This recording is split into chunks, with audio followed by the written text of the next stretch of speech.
Hey, what's going on, guys? It's Ryan here talking about WWE Money in the Bank 2016. It just concluded, and I wanted to give you guys my overall thoughts and impressions on the show. I thought this was a very solid show and had a hell of a surprise, so I'm going to run down the card pretty quickly.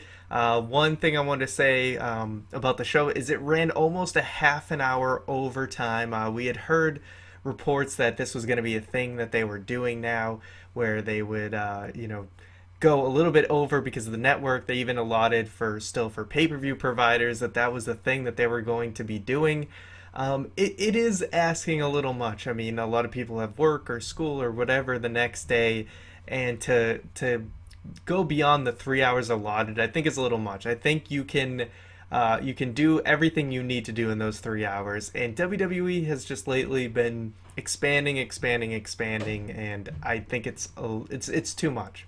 Anyway, the pre-show matches I'm not going to spend too much time on. Both of them were fine. Golden Truth finally gets their win, and the Lucha Dragons take out the Dudleys. So we open with the tag match, the Fatal 4-Way tag match. I thought this was very solid. There was definitely some miscues at the end there. I was surprised to see the New Day win here.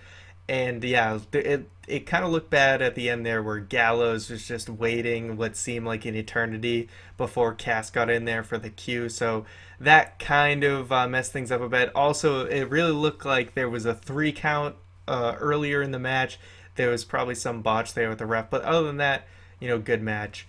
Corbin versus Ziggler I thought was fine. I didn't really care. I feel like everyone's just kind of over this feud at this point. Then we go into the Divas tag match. So Charlotte and Dana Brooke get the win. The real surprise here is that Natalya seemed to turn on Becky Lynch. So now Natalya, I guess, is going the heel route, which I think is a good thing. You're going to have Sasha and Becky and Paige be the primary baby faces of the women's division. And this is probably just the right route for Natalya to go.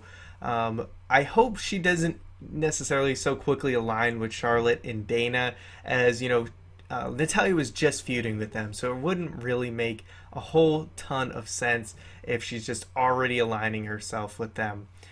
So next up we had Sheamus versus Apollo Crews, another solid match where I wasn't quite invested in it, but I thought it was fine for what it was. Apollo Crews gets the surprise win. Obviously, you gotta have Crews get a strong win in there, and I expect this feud to obviously continue. Then we come to one of the most anticipated matches ever. John Cena versus AJ Styles, a match 15 years in the making. I thought this was a great match, and the finish was kind of exactly what I expected, where some shenanigans would go on, where the club would get involved and cost the victory. I didn't expect it to be as easy as it was, where it was just one magic killer and that was it. But I like it because it's selling the power of the magic killer, that it's not an easy move to kick out of.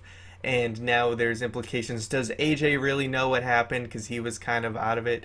And so obviously you had that ref bump in there. I mean, it's been a while since we've seen a ref bump, but we got 2 on the show in very similar fashion. But I did like the way that they ended. Was this match on the same level as Kevin Owens and John Cena's first encounter? No, but I think they were also trying to tell a different story here.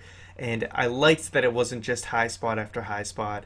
And a lot of it had to do with Cena trying to hit the AA and stuff. So excellent match, told a great story.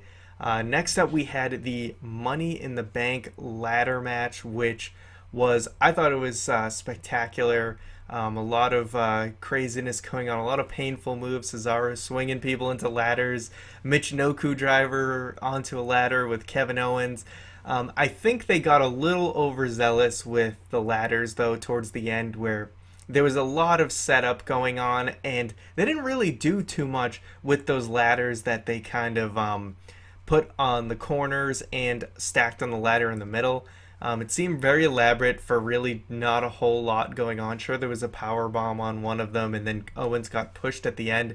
But I felt like there was so much setup going on, and then there wasn't this insane sort of high spot to finish it, which you don't need for every single match, but I thought for all the setup they were doing, I was expecting a little bit more. But nevertheless, Dean Ambrose wins Money in the Bank.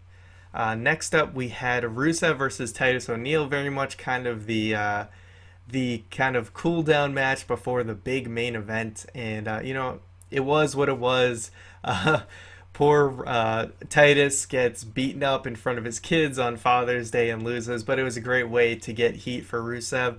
I thought this match just went slightly too long because I was like, how are they going to fit all these matches in? Around 9:30, I was like, they still have a lot to do before the end. And of course, we saw that the show ended up running overtime, and that's why everything happened the way it did. And I said my thoughts on that at the beginning of the show, so you know how I feel. Less is more, guys. Less is more. Anyway, main event time. Roman Reigns versus Seth Rollins. Excellent, excellent match. Just back and forth. Rollins almost playing kind of a babyface role. Really gave his knees a test here with a lot of moves. He even did the sunset flip turnbuckle power bomb. Overcoming his fear, I bet. Getting that move out of the way so he knows his knee is fine. Awesome pedigree out of nowhere. Did you ever think you'd see a pedigree out of nowhere? Well, Seth Rollins made that possible. I thought that was really cool. Hits another pedigree. 1, 2, 3. Seth Rollins becomes WWE World Heavyweight Champion. I gotta admit, never saw this coming at all. Never, ever saw this coming. Seth Rollins wins, becomes 2-time champion, and then Dean Ambrose surprises him. Music goes off. Ambrose comes out of nowhere from behind, hits him with the briefcase, cashes in, hits the DDT, and Dean Ambrose ends the night as your World Heavyweight Champion. WWE World Heavyweight Champion Dean Ambrose. He said he was going to do it at the end of the Ambrose Asylum on Raw. And to be honest, I thought, it was going to happen eventually, but I didn't think it was going to happen tonight. Usually when someone says, this is their plan in WWE, things normally don't go according to plan, but this time, everything he said was going to happen actually happened, and we ended the night with Ambrose as champion. So it's just insane. I really didn't see it coming at all. So I didn't imagine Rollins ever winning it and tonight, and I didn't imagine Ambrose winning it. So really shocking ending, and you know what, it made it worth the wait of going over to the 30 minutes 100%. Before then, I was getting a little irritable because I'm like, hey, I gotta be up tomorrow. I still gotta watch Game of Thrones tonight because I can't exist tomorrow with Game of Thrones spoilers out there. So you understand my plight for that.